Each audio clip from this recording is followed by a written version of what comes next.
ខ្ញុំបាទសូមធ្វើការអនុញ្ញាតជម្រាបសួរទៅកាន់ពុកម៉ែបងប្អូនអស់លោកស្រីអ្នកនាងកញ្ញាជាទីមេត្រីនៅថ្ងៃនេះខ្ញុំបាទសូមពំនាំអារម្មណ៍ពុកម៉ែបងប្អូនមកតាមដានស្ដាប់អំពីជោគជតារាសីហោរាសាស្ត្រប្រចាំថ្ងៃ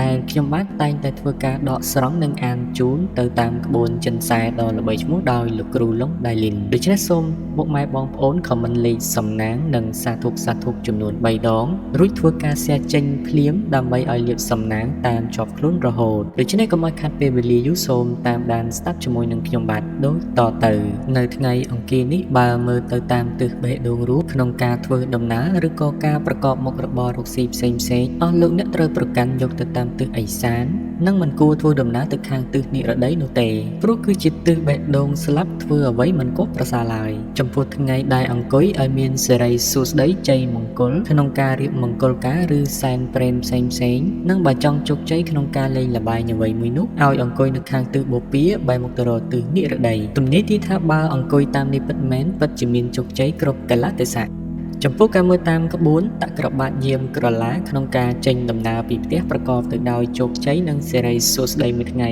ពេញនៅក្នុងថ្ងៃអង្គារនេះផងពុកម៉ែបងប្អូនត្រូវដឹងម៉ោងសុកម៉ោងគ្រោះដូចខាងក្រោមបើចេញដំណើរពីផ្ទះចាប់ពីមាន់រងាវដល់ម៉ោង6កន្លះព្រឹកគឺជាម៉ោង02មានន័យថាជាម៉ោងសុកសានធ្វើដំណើរទៅណាមកណាបានសុកល្អណាស់ក្នុងចន្លោះម៉ោងនេះបើចេញដំណើរពីផ្ទះចាប់ពីម៉ោង6កន្លះដល់ម៉ោង11ព្រឹកជាម៉ោងយប់ព្រឹកត្រូវជាម៉ោង01មានន័យថាការធ្វើដំណើរឬធ្វើចំនួនផ្សេង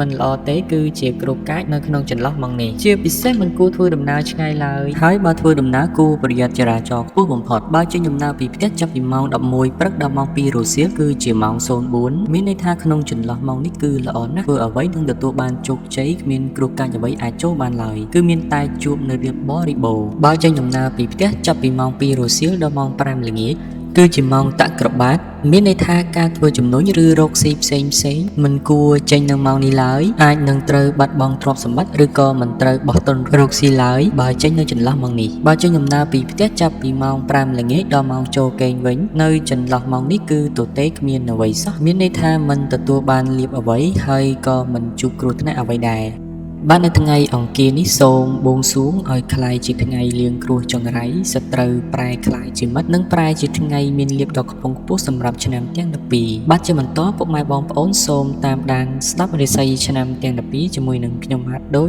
តទៅឆ្នាំជូតកណ្ដុរនាំលៀបអុកញ៉ាចិញ្ចឹមមានសំណាងឈ្នះអស់មានសត្រូវហើយបើប្រាថ្នាអ្វីនោះគឺតែងបានសម្រេចហើយអនាគតបានក្លាយជាសេដ្ឋីកហបតីឬក៏អភិជនជាន់ខ្ពស់ម៉ោងដែលលៀបសំណាងគឺម៉ោង8ព្រឹកដល់ម៉ោង7យប់ពណ៌ដែលលៀបសំណាងគឺពណ៌ផ្ទៃមេឃនិងពណ៌ស្វាយលេខដែលលៀបសំណាងគឺលេខ45និងលេខ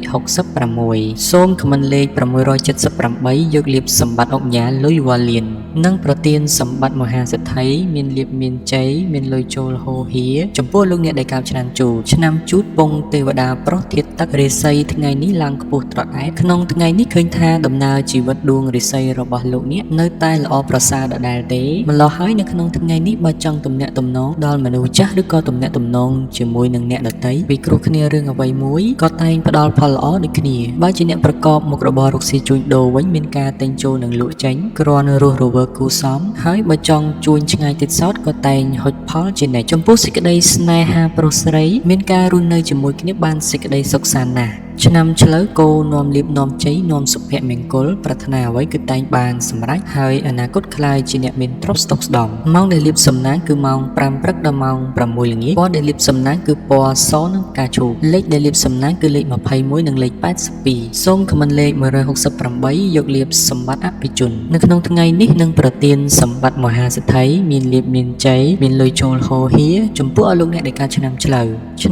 វពងមនុស្សប្រុសធាតុដីរាសីល្អមធ្យមក្នុងថ្ងៃនេះធ្វើអ្វីក៏ដោយត្រូវប្រយ័ត្នក្នុងការធ្វើឲ្យខូចខាតអ្វីមួយដែលរកនឹកស្មានមិនដល់ក្រៅពីនេះបើមានទំនាក់ទំនងការងារឬធ្វើអ្វីមួយលោកអ្នកងាយភ្លាំងភ្លាត់ណាស់គប្បីមានការប្រយ័ត្នប្រយែងទើបជាផុតពីផលលំបាកទាំងពួងទៅរួចការធ្វើដំណើរទីជិតឆ្ងាយគួរប្រុងប្រយ័ត្នក្រុមមនុស្សចូលមកបៀតបៀនដោយប្រការណាមួយរីឯបញ្ហាស្នេហាប្រុសស្រីមានការខ្វាយខ្វល់ច្រើនព្រោះតែការគិតច្រើនម្នាក់ឯងឆ្នាំខាលខ្លានាំលៀបឧបរាជចិញ្ចឹមមានលៀបមានជ័យ ណាស់មានមនុស្សម្នាជាច្រើននាំគ្នាស្រឡាញ់រាប់អានសាទរម៉ោងដែលលាបសំណាងគឺម៉ោង 4 ព្រឹកដល់ម៉ោង 4 ល្ងាចពណ៌ដែលលាបសំណាងគឺពណ៌ទឹកក្រូចនិងឈាមជ្រូកលេខដែលលាបសំណាងគឺលេខ 27 និងលេខ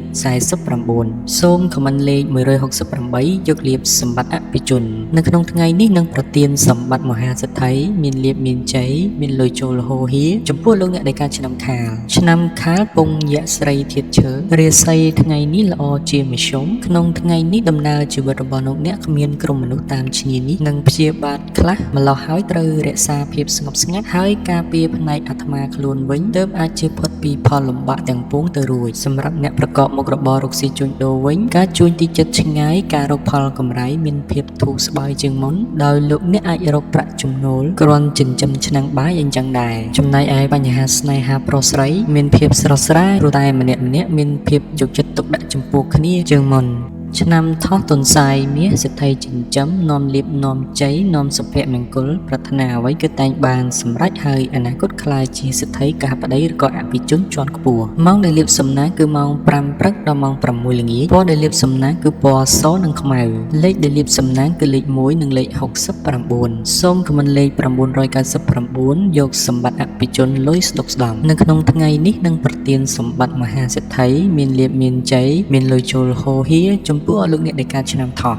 ថោះពងមនុស្សស្រីធាតុឈើរាសីថ្ងៃនេះល្អជាមធ្យមក្នុងថ្ងៃនេះលោកអ្នកត្រូវមានចិត្តត្រជាក់និងគិតឲ្យបានគ្រប់ជ្រុងជ្រោយបន្តិចទើបគ្មានបញ្ហាមិនល្អណាមួយកើតឡើងក្រៅពីនេះបើមានការធ្វើដំណើរឆ្ងាយចិត្តលោកអ្នកក៏បីមានការប្រុងប្រយ័ត្នបន្តិចក៏ប្រសើរដែរចំពោះអ្នកប្រកបមុខរបររកស៊ីវិញលោកអ្នកជួបការខ្វាយខ្វល់ចំពោះការធ្វើជំនួញទីចិត្តឆ្ងាយគឺមិនសមដូចប្រកបទេរីឯបញ្ហាស្នេហាប្រុសស្រីមានការបដូរផ្លាស់ព្រោះជួនផ្អែមល្ហែមជួនពាក់មុខខ្លាដាក់គ្នាឆ្នាំរោងពស់នាគក្រៀកមានបារមីដែលចេះមានអំណាចមានមនុស្សជួយជ្រោមជ្រែងការងារតូចធំដើម្បីឲ្យអនាគតអ្នកក្លាយជាមនុស្សមានសម្បត្តិមហាសាលម៉ោងដែលលាបសំណាងគឺម៉ោង 6 ព្រឹកដល់ម៉ោង 8 យប់ពណ៌ដែលលាបសំណាងគឺពណ៌ខ្មៅនិងស្វាយលេខដែលលាបសំណាងគឺលេខ 19 និងលេខ 29 សូមខមមិនលេខ 555 យកលាបសម្បត្តិទេវតាទ្រព្យមាសប្រាក់កែវកងនៅក្នុងថ្ងៃនេះនឹងប្រទានសម្បត្តិមហាសេដ្ឋីមានលាភមានជ័យមានលុយចូលហូរហៀចំពោះលោកអ្នកដែលកើតឆ្នាំរោងពងទេវតាប្រុសធាតុមាសរាសីថ្ងៃនេះខ្ពស់ត្រដែតនៅថ្ងៃនេះលោកអ្នកអាចធ្វើអ្វីសម្រាប់ជោគជ័យពិសេសងាយទទួលផលមកវិញផងដែរបើជាអ្នកប្រកបមុខរបររកស៊ីជួញដូរវិញគឺមានភាពប្រសើរឡើងតែលោកអ្នកត្រូវតែធ្វើអ្វីលោកអ្នកតោងតែចេះបែងចែកល្អអាក្រក់ឲ្យបានត្រឹមត្រូវទើបគ្មានរឿងរ៉ាវចម្រុងចម្រាស់ជាមួយអ្នកដទៃការរស់នៅវិញលោកអ្នកក៏បីមានការប្រយ័ត្នប្រយែងចំពោះការជួយយកអាសាគេព្រោះតែងធ្វើការយកគុណបដូរវិញជាទោសតែប៉ុណ្ណោះចំណែកឯសម្ព័ន្ធស្នេហាកំឡោះក្រមុំឬពោះម៉ាយមេម៉ាយក្តីមានភាពភ្លឺថ្លានិងចេះអត់ឱនឲ្យគ្នាល្អប្រពៃឆ្នាំម្សាញ់ពស់នាំលាភនាំជ័យនាំសុភមង្គលហើយបើប្រាថ្នាអ្វីគឺតែងបានសម្រេចនិងអនាគតក្លាយជាអ្នកមានទ្រព្យស្តុកស្តម្ភម៉ោងដែលលាភសំណាងគឺម៉ោង 8 ព្រឹកដល់ម៉ោង 10 យប់ពណ៌ដែលលាភសំណាងគឺពណ៌ប្រផេះនិងបៃតងលេខដែលលាភសំណាងគឺលេខ 20 និងលេខ 66 សូមខមមិនលេខ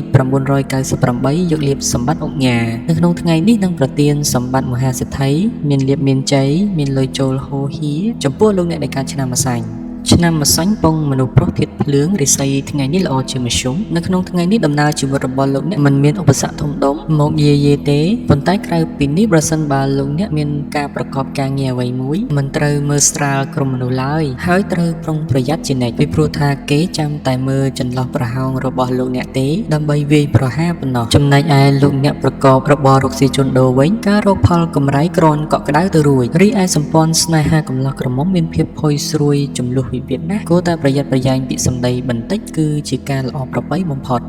ឆ្នាំមមីសេះទេវតាចិញ្ចឹមមានលាភមានជ័យមានមនុស្សម្នាជាច្រើននាំគ្នាស្រឡាញ់រាប់អានសាទរម៉ោងដែលលាភសំណាងគឺម៉ោង 4 ព្រឹកដល់ម៉ោង 9 យប់ពណ៌ដែលលាភសំណាងគឺពណ៌ខ្មៅនិងស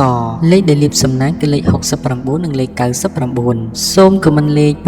899 យកលាភសម្បត្តិកហបតីជាន់ខ្ពស់នៅក្នុងថ្ងៃនេះនឹងប្រទានសម្បត្តិមហាសេដ្ឋីមានលាភមានជ័យមានលុយចូលហូរហៀចំពោះលោកអ្នកដែលកើតឆ្នាំមមី ឆ្នាំមមីពងទេវតាស្រីធាតភ្លើងរិស័យថ្ងៃនេះល្អជាមធ្យមការប្រកបការងារនៅក្នុងថ្ងៃនេះចូលប្រយ័ត្នប្រយែងចំនួនវិវាទណាមួយព្រោះតែសម្ដីបបិទ្ធបបអត់បានការក្រៅពីនេះលោកអ្នកមិនត្រូវចាំចាប់កំហុសអ្នកដទៃច្រើនឡើយប្រយ័ត្នផ្ដល់ភាពលំបាកដល់ខ្លួនឯងវិញចំពោះលោកអ្នកប្រកបមុខរបររកស៊ីវិញមានផលលំបាកក្នុងការរកផលចំណូលព្រោះលុយតែងតែបោហួសមិនសូវជាប់ទេហើយបើលោកអ្នកប្រឡងប្រជែងតម្លៃទៀតនោះប្រយ័ត្នកើតចំនួនវិវាទឈានពីតូចតាចដល់ធំរីឯសម្ព័ន្ធស្នេហាកំឡោះក្រមុំពោះម៉ាយមេម៉ាយក្តីកុំលេងមេះម៉ោះច្រើននាំតែកើតចំនួនវិវាទនាំឲ្យមានរឿងសៅហ្មងដាក់គ្នាឆ្នាំមមែពពែមាសមន្ត្រីចិញ្ចឹមធ្វើកិច្ចការអ្វីមួយអ្នកតែងបានសម្រេចហើយអនាគតខ្លាយជាអ្នកមានទ្រព្យស្ដុកស្ដំម៉ោងដែលលាបសំណាងគឺម៉ោង9ព្រឹកដល់ម៉ោង8ល្ងាចពណ៌ដែលលាបសំណាងគឺពណ៌សនិងក្រហមលេខដែលលាបសំណាងគឺលេខ77និងលេខ99សូមខមមិនលេខ168យកលៀបសម្បត្តិសំពៅលួងនៅក្នុងថ្ងៃនេះនឹងប្រទានសម្បត្តិមហាសេដ្ឋីមានលៀបមានជ័យមានលុយចូលហូរហៀចំពោះលោកអ្នកដែលកើតឆ្នាំមមែឆ្នាំមមែពងទេវតាស្រីធាតុមាសរិស័យថ្ងៃនេះឡើងខ្ពស់ត្រដែតនៅថ្ងៃនេះលោកអ្នកធ្វើអ្វីក៏ដោយតែងតែភ្លឺថ្លានិងជួបតែសេចក្តីសោមនស្សច្រើនដូច្នេះលោកអ្នកអាចសម្រុកចូលការងារបានហើយពីព្រោះថាផលជាផ្លែផ្កាតែងហុចមកវិញគួរជាទីកប់ចិត្តផងបើជាអ្នកប្រកបមុខរបររកស៊ីជួញដូរវិញមានការទិញចូលនិងលក់ចេញច្រើនគ្រាន់រស់រវើកគួសមហើយបើចង់ធ្វើចំនួនឆ្ងាយទៀតសោតតែងតែហុចផលផ្លែជាផ្កាត្រឡប់មកវិញជានិច្ចបើសម្ព័ន្ធស្នេហាកំឡោះក្រមុំវិញបើលោកអ្នកពុំទាន់មានគូគប់ពេលនេះជាឱកាសល្អក្នុងការទំនាក់ទំនងនិងស្វែងរកផង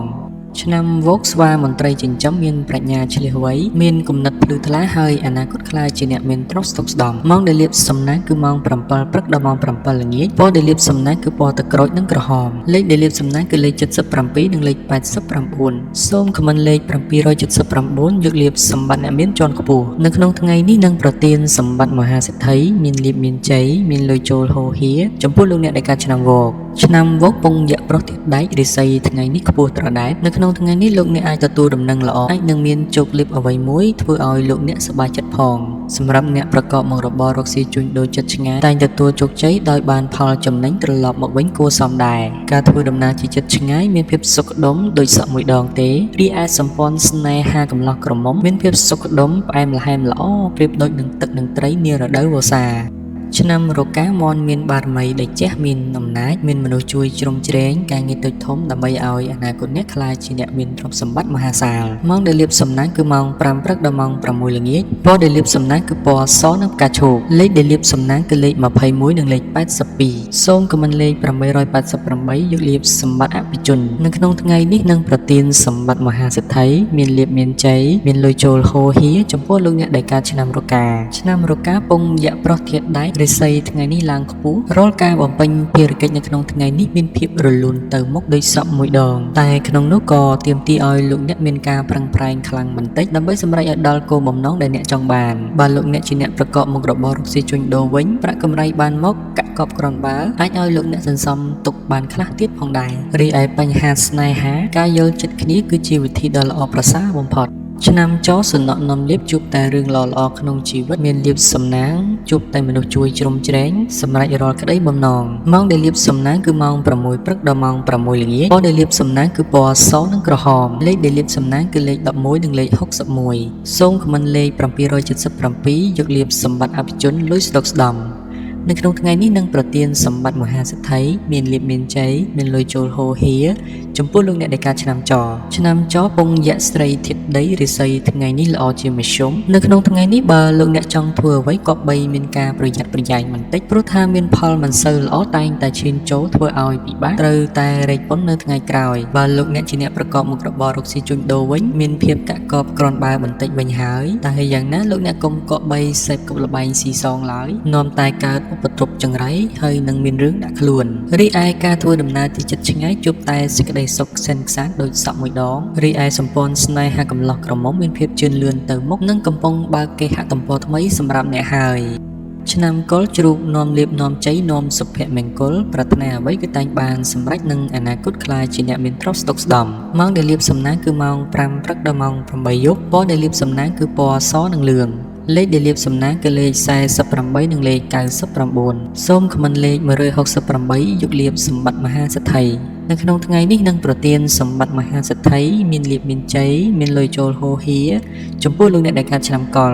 ឆ្នាំកុរពងមនុស្សស្រីធាតុទឹករាសីថ្ងៃនេះល្អជាមធ្យមនៅក្នុងថ្ងៃនេះជួបតែកំណត់ផ្លូវលំបាកបន្តិចហើយបើធ្វើអ្វីមួយផងតែងតែមានក្រុមមនុស្សតាមចាក់ឆ្កឹះឆ្កៀលនិងយាយីដែរចំពោះអ្នកប្រកបការងាររាជការឬក្រុមហ៊ុនឯកជនវិញមានការប្រទាំងប្រទះជាមួយនឹងមិត្តភក្តិបន្តិចចូលលោកអ្នកជៀសវាងការកើតចំនួនវិវាទណាមួយចំណែកឯអ្នកប្រកបមុខរបររកស៊ីជួញដូរវិញមានការជឿនលឿនទៅមុខយ៉ាងរហ័សហើយរឿងរ៉ាវអាក្រក់ទាំងឡាយដែលធ្លាប់កើតមានពីមុនមកក៏នឹងត្រូវបានរលត់រលាយទៅឆ្ងាយទៅតាមកាលវេលាដែររីឯស្នេហាវិញមានការខ្វាយខ្វល់តែម្នាក់ឯងហួសព្រំដែន